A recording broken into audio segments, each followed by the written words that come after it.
Good morning, this is my Shaman Oracle reading on this Tuesday. Today I'm reading for Leo, Virgo, Libra and Scorpio, and this reading here is for Leo. Welcome, Leo. The first card is from the Psychic Tarot deck, and out for you came Positive Movement, Forward. You are a true artisan, for you have the craft, skills, knowledge, gifts, and talents to assist you even more to advance in a positive direction. The number 8 of this card always denotes prosperity and abundance, but in this case, it is your efforts that have gotten you to this point. So good for you. This card often comes forth to honor and recognize individuals who are in the fields of art, design, music, and education. When you follow and build on your passion, the soul can truly express itself and can then assist you to move closer toward your highest good.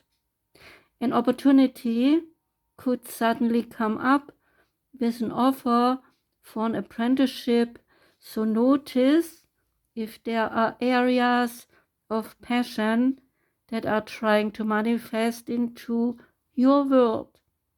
When they arise, you will have ample moments to share them with others. The Good Tarot deck gives us 2 cards, and the first card that came out for you is the 10 of Fire. The 10 of Fire is about burning away things, releasing the excess, endings. They are a clear way for new beginnings. So say this: I may be overcommitted and have taken on too many burdens.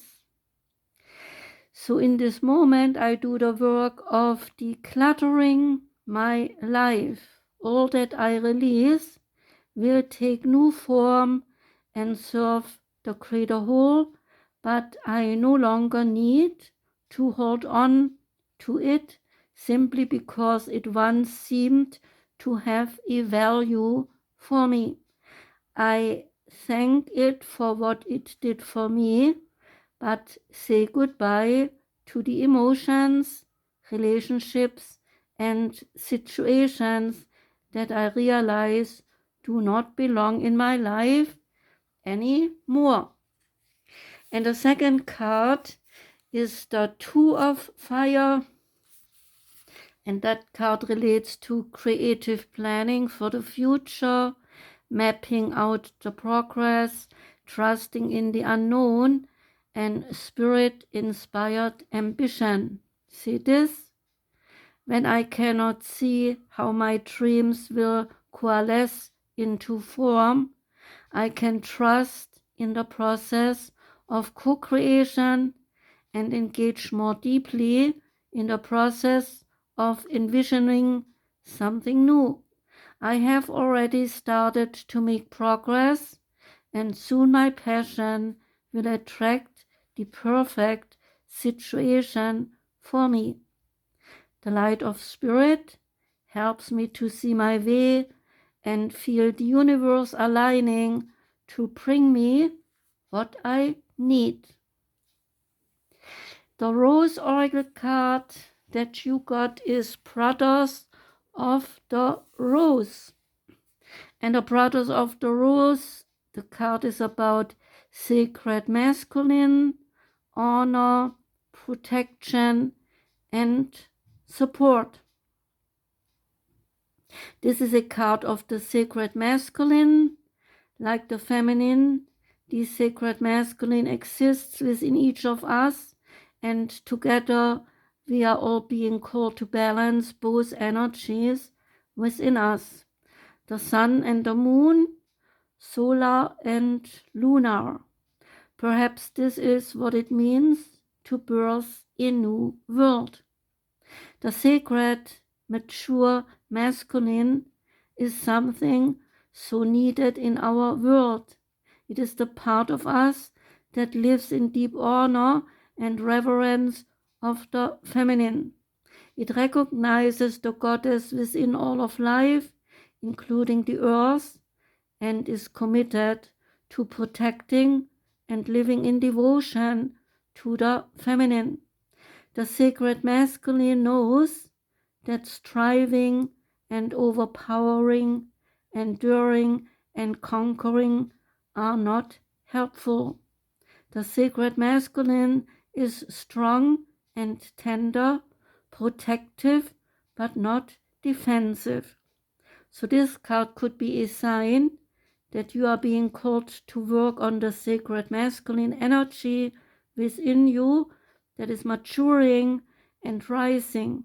It could be that you are being called to work on ancestral healing of the paternal line, and it could be an indication that you are being called to invoke or acknowledge the sacred masculine in those around you. Or it could represent the sacred masculine appearing in your life. The sacred masculine exists within all of us. They are encircling you so that you can do your sacred work, so that you can be a part of the return of the goddess on this earth.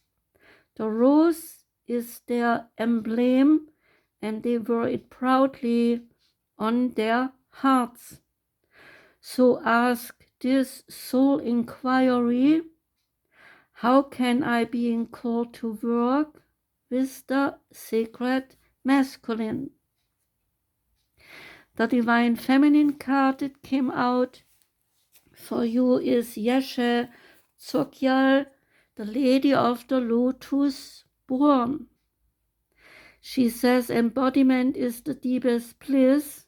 My body was made for enlightenment. So who is she? Yeshe Tsogyal represents a deep wisdom that has been much misunderstood. She is the ultimate spiritual wisdom that the human body is all that is needed for enlightenment. Yeshe was born a princess in Tibet in 777 CE, and according to legends, she was born in the same way as the Buddha. A mantra resounded, and her mother gave birth to Yeshe painlessly. Her name means wisdom, lake, queen, because at the moment of her birth, a nearby lake doubled in size, symbolizing her tremendous wisdom, her waters of enlightenment. From a young age, Yeshe only wanted to practice the Dharma instead of getting married. But the emperor of Tibet gave her to Padmasambhava,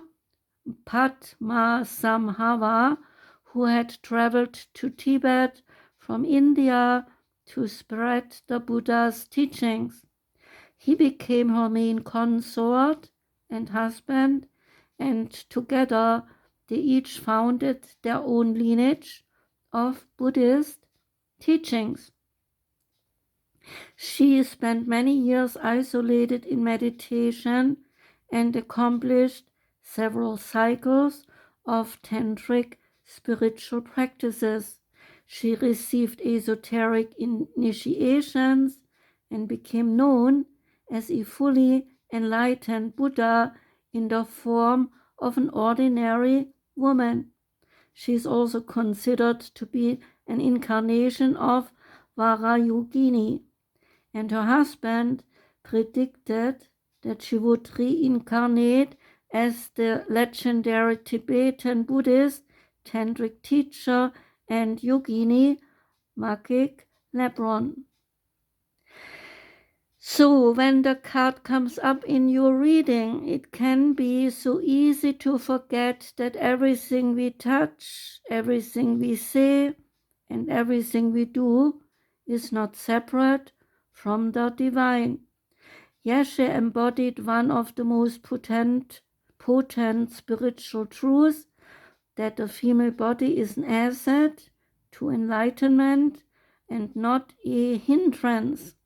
The body is a vehicle to free us from the idea that there are any limitations to reality. Tantra, which weaves together the sacred and the mundane to reveal the spiritual nature of all things, allowed Yeshe to realize that she was both an ordinary woman and an incarnation of the Buddha Vara Yogini. We are both human and divine. We are both a mortal body and an internal essence that continues on.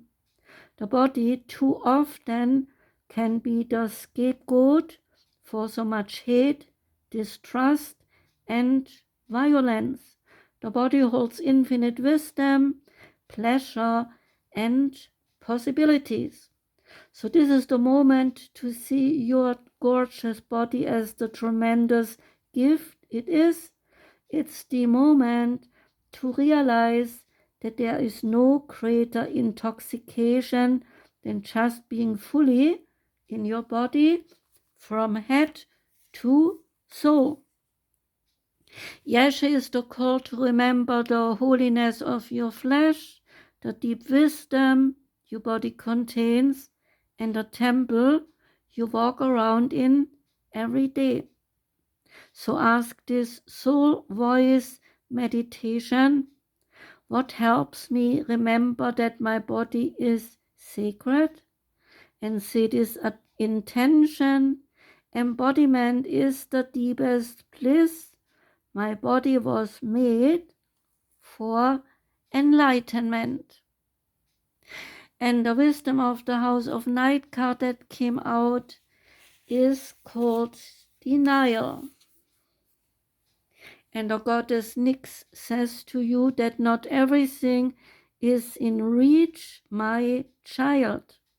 Sometimes I must create distance between what you want and when or how you are meant to receive it. Consider the wait for your highest good. You are not meant to achieve what you want right now. Keep the faith, for if you wait and show patience, I will reveal some wondrous things later. This is a gentle warning not to get caught up in your desire to reach your goal too soon. You may choose sour fruit that only looks ripe and juicy. In this case, I alone know when the time is ripe.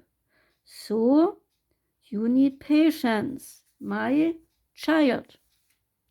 That was your reading, Leo. I do wish you a wonderful week, and I thank you for listening. Take care and goodbye.